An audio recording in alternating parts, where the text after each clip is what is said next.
नमस्कार, प्रस्तुत है अनसुना द अनहर्ड। 14 अप्रैल 1891 मध्य प्रदेश के महू छावनी में एक बच्चा पैदा होता है। उसके पिता रामजी सकपाल ब्रिटिश भारतीय सेना में सूबेदार हैं। उसकी मां भीमाबाई एक साधारण महिला जिनके हृदय में असाधारण विश्वास है। वो बच्चा है भीमराव। महार जाति में जन्मा, अछूत। जिस दिन उसने आंखें खोली उस दिन भारत पहले से तय कर चुका था कि वो कितना जी सकता है, कहाँ बैठ सकता है, कहाँ पानी पी सकता है। मैं उस घर में पैदा हुआ जहां मेरे पिता ने देश की सेवा की, लेकिन उस देश ने मुझे एक ही चीज दी जन्म लेते ही, वो दाग जो मैंने खुद नहीं चुना, जाति जो मेरे खून में नहीं थी लेकिन दुनिया की नजरों में थी। सन 1900 रामजी सकपाल अपने बेटे को सतारा के एक सरकारी स्कूल में दाखिल कराते हैं। लेकिन स्कूल में दाखिला लेना और स्कूल में इंसान की तरह बैठना, ये दो अलग बातें थीं। भीमराव को अपने सहपाठियों के साथ बैठने की अनुमति नहीं थी। वो कक्षा के बाहर बैठता था, धूल में, और खिड़की से देखता था कि अंदर क्या पढ़ाया जा रहा है। उसे पानी का घड़ा छूने की इजाजत नहीं थी। प्यास लगती तो ऊंची जाति का चपरासी ऊपर से पानी डालता। भीमराव अपनी हथेली में पकड़ता। मुझे याद है वो प्यास, लेकिन उससे ज्यादा याद है वो इंतजार। जब चपरासी नहीं आता था तो मैं प्यासा ही रहता था। स्कूल में पढ़ने आया था और यही सीखा सबसे पहले कि मेरी प्यास दूसरों की प्यास जितनी जरूरी नहीं है। लेकिन मैं गया, रोज गया, क्योंकि पिता ने कहा था किताबें तुम्हारी जात नहीं देखती। सन 1917 भीमराव अंबेडकर अब एक पढ़े लिखे नौजवान हैं। कोलंबिया विश्वविद्यालय से अर्थशास्त्र में MA कर चुके हैं। बड़ौदा के गायकवाड़ महाराज ने उन्हें पहले छात्रवृत्ति दी थी। शर्त थी, पढ़कर वापस आओ और राज्य की सेवा करो। वो वापस आए। उन्हें सैन्य सचिव का पद मिला।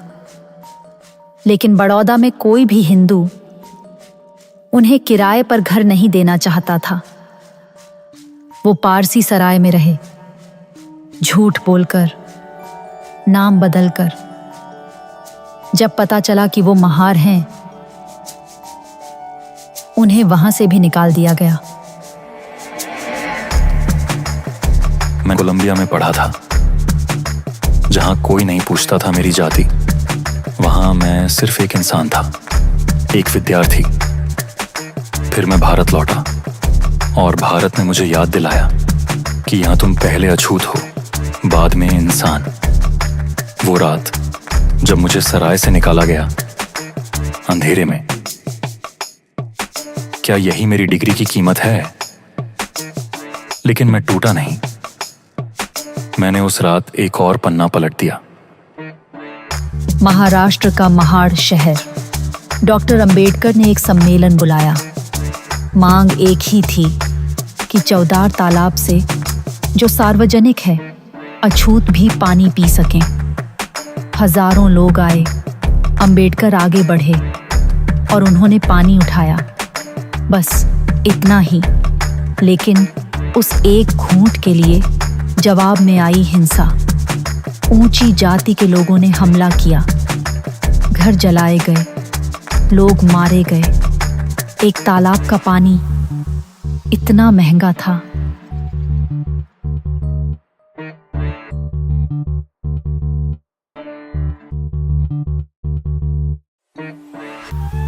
वो पानी पिया, सिर्फ इसलिए नहीं कि मुझे प्यास थी।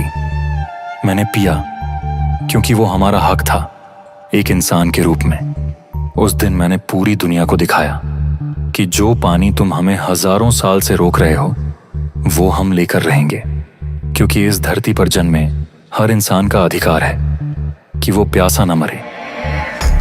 1946 भारत आजादी की कगार पर है। अंबेडकर को संविधान सभा की मसौदा समिति का अध्यक्ष बनाया जाता है। वो बीमार हैं, डायबिटीज, आंखों की रोशनी कम हो रही है, लेकिन वो रातों को जागते हैं। 300 से ज्यादा बैठकें, 2000 से ज्यादा संशोधन। हर अनुच्छेद में उन लाखों लोगों की आवाज है जिनकी आवाज कभी सुनी नहीं गई। वो संविधान एक किताब नहीं थी, वो एक वादा था उन सब से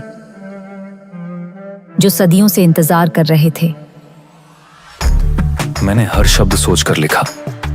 जब मैंने समता लिखा, मेरे सामने वो बच्चा था जो कक्षा के बाहर धूप में बैठकर पढ़ता था। जब मैंने स्वतंत्रता लिखा, मेरे सामने थी वो रात जब मुझे सराय से निकाला गया था। जब मैंने बंधुता लिखा, मेरे सामने थे वो सब लोग जो आज भी अदृश्य हैं। यह संविधान मेरी प्रतिशोध की किताब नहीं है, यह मेरी उम्मीद की किताब है। इसे पढ़ो, इसे जियो। 6 दिसंबर 1956 बौद्ध धर्म ग्रहण करने के महज 7 हफ्ते बाद अंबेडकर अपनी नींद में ही चले गए। मैं जानता था मेरे पास वक्त कम है, लेकिन मैंने हर पल जिया पूरी तरह। उस बच्चे के लिए जो खिड़की के बाहर बैठा था, उस औरत के लिए जो भूखी रही ताकि मैं पढ़ सकूं, उन लाखों के लिए जो अभी भी इंतजार में हैं। मैं जा रहा हूं, लेकिन संविधान रहेगा, धम्म रहेगा, और तुम रहोगे। बस एक बात याद रखना, शिक्षित करो, संगठित करो, संघर्ष करो, क्योंकि आजादी मांगने से नहीं मिलती, वो जीनी पड़ती है।